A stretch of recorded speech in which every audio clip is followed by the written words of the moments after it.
So hello, everybody. My name is Esther Cook, and I am a senior chef teacher at Edible Schoolyard and also the kitchen operations manager. I started in this position in 1997, and they're going to need to get a crowbar to get me out of here because I just love it so much. You are here today for our food memory session, and we're going to start right now. So raise your hand if you ever get carried away just thinking about food. I know that's me. Food is a portal that allows us to time travel. It carries us back in time in an instant. It roots us firmly in the present with seasonality. And it lures us into the future in hopeful anticipation. We don't even have to eat food to be energized. Simply talking about food is exciting. And if you don't believe me, just drop by Edible Schoolyard on a Tuesday when we are discussing what we're going to have for lunch on Wednesday when we have our group lunch. In this session, we're going to combine the practice of reflection with the mysterious but undeniable power of food and its ability to indelibly connect us to a person, a place, or a thing. We're going to take 10 minutes to quick write a food memory. So you're going to take a moment to recall a time when you ate something that was so memorable that you can describe it in rich, descriptive detail. This could be a piece of coconut cornbread munched in the car on the way home from work while Earth, Wind, and Fire is playing on the radio and you're singing along and cornmeal crumbs are flying out of your mouth and you don't even care that the person in the car next to you is watching you. This could be a late night, the dregs of a family reunion, where the reminiscing cousins are sitting around the fire, drinking whiskey and eating the last of the peach cobbler right out of the serving spoon.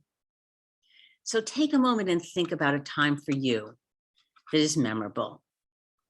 We want to hear the details. Who was there? What was the food? What time of year was it? Tell us about the flavors, the aromas, and the textures. And why is this memory important to you? And what does it mean? So before we go into our writing time, I'm just going to read a few sample food memories of the hundreds that I have collected over the years. So this first one was written by a woman who came to our academy 3 years ago. My mother had regained her appetite after moving to a nursing home. Bring me a turkey burger, sweet corn, tomatoes, and later, bring me an artichoke with Hellmann's. So I did. I bought 2 artichokes and I steamed them the way my mother taught me. I worked in her abandoned condo kitchen. I had to cover the Tupperware with foil because I couldn't find the lid. I loaded the artichokes into a tote bag with a jar of Hellmann's mayo. She was so excited as she sat in her wheelchair while I sat on the side of her bed. I held the dish of mayo for her to dip each leaf in. She finished half her artichoke while HGTV played in the background. I felt deep gratitude for being able to feed the person who taught me to cook. It was April 28th, 2016, 6 months to the day before her death. And the things that I love about that food memory are the details. Working in her abandoned condo kitchen, having to put foil over the Tupperware because she couldn't find the lid. Those are the details that take us right there. This is another food memory written by a former drama teacher here at King named Richard Silberg. Every weekend, my Uncle Stanley would pick me up from my house and take me with him to help with the football games he coached at New Utrecht High School in Brooklyn. It was the fall when I was 9. My father wasn't at home that year, and my uncle, his brother, took me under his care. It was a special time. I missed my dad during that year. But on Saturdays, when my uncle picked me up in his brand new Mustang convertible, I didn't miss him for the next 5 hours. It was during halftime that I did my job. I walked around the locker room, giving oranges to the exhausted players. Whole oranges, not cut up, not peeled, just bright and round. I'd throw them to the huge linemen, and I remember one of the biggest players just bit into it, peel and all, the juice dripping down his mouth and onto his green jersey. I never saw anyone eat an orange without cutting it or peeling it before. And I think of my uncle, long since dead, every time I eat an orange.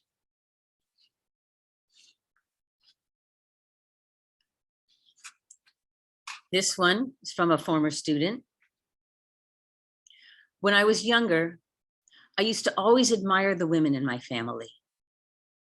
I would find a stool and sit watching as they cooked at family gatherings. One time in particular, my mother asked her aunt to teach her how to make her cornbread. So my mother, myself, my great aunt Loretta, and her cousin Diane gathered in our kitchen.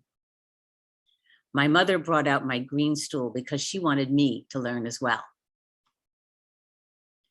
I vividly remembered the butter sizzling in the cast iron skillet that we later added to the cornmeal mixture. I remember cracking the eggs and being surrounded by so much love and affirmation that I was a part of this moment. Seeing the joy that my mother had as she perfected this family recipe is an image I hope to remember for the rest of my life.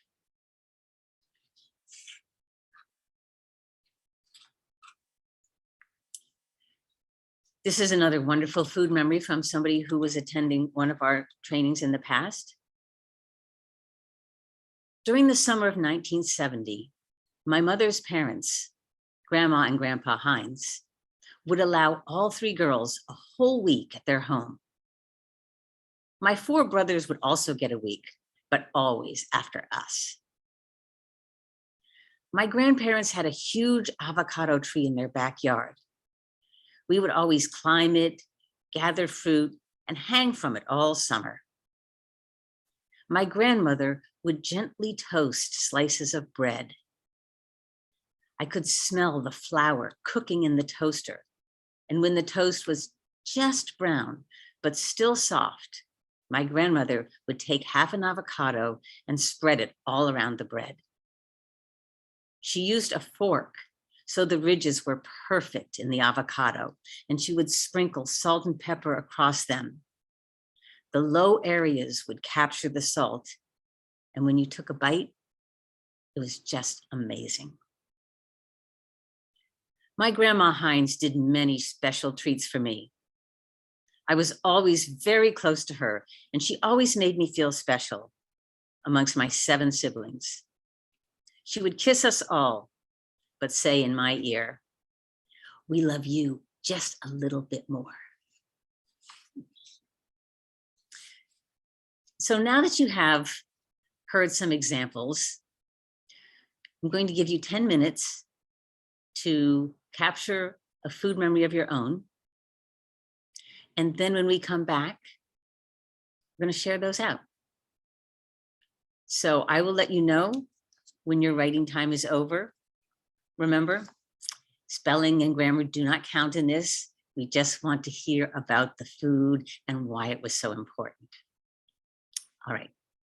If you want to turn off your camera, you're welcome to. I will be calling you back, and I'll give you a little time call along the way so you know how much time we have left. I'll see you in 10 minutes.